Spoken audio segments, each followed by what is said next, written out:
7:40. Ahí está, es el comentario económico.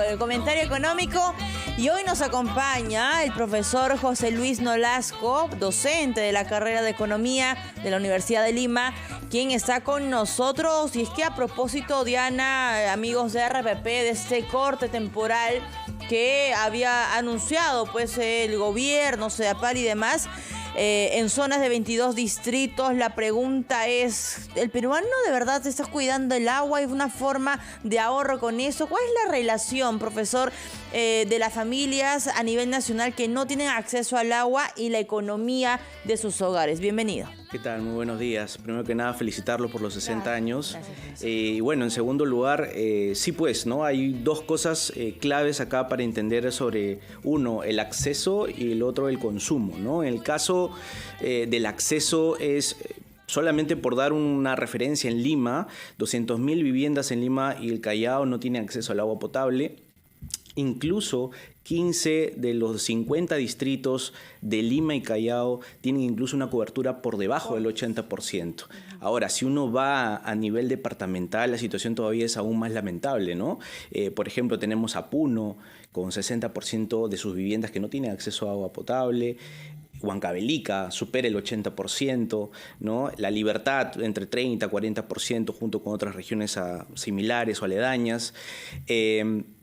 Y claro, cuando uno comienza a analizar no solamente acceso, también se suma el tema de la calidad del agua, que también el tema de saneamiento es bastante limitado, y a eso lo comparamos con un mal uso del agua, ¿no? Que el estudios de MINAN sugieren que una persona debería consumir diariamente alrededor de 50 litros de agua, y las estadísticas solamente en Lima es que se triplica el consumo unitario, ¿no? Por día. Entonces es una situación pues bastante complicada que limita obviamente el uso, por ejemplo, para otros industrias, ¿no?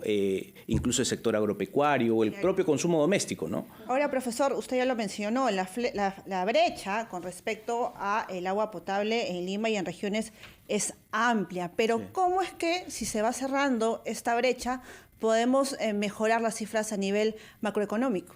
Sí, incluso si uno compara, de nuevo, volviendo al caso de Lima, ¿no? Que es como para poner un poco, para contextualizar, y de ahí podemos hablar a nivel regional. El nivel de acceso al agua ha disminuido 3 puntos, ¿no? Alrededor de 93%, y hoy el porcentaje de cobertura es muy similar al 2012.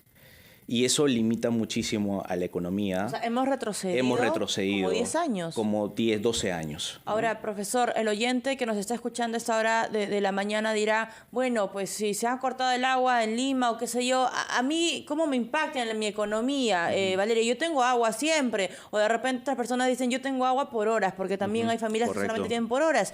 ¿Cómo impacta el poco acceso o el nulo acceso en algunos casos a este servicio, profesor, a la economía?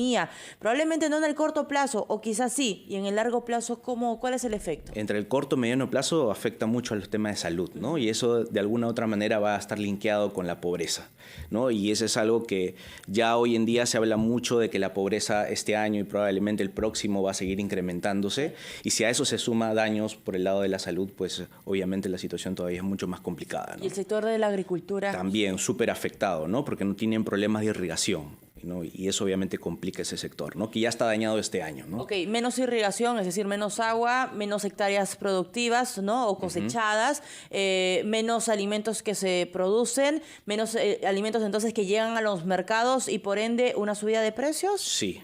Sí. Ok, esa es la cadena. En el corto plazo todo es una cadena, Valeria. correcto. Y finalmente, incluso las personas que consideran que no, yo tengo el agua todo el día, también se ven afectados porque es una cadena que viene incluso desde la agricultura, la gran industria requiere un número importante de agua también. Eso todavía es bastante cuestionado, sobre todo en temas de ahorro, pero sin lugar a dudas es momento de prevenir y tomar acciones. Muchas gracias, profesor, por estar en esta edición especial de La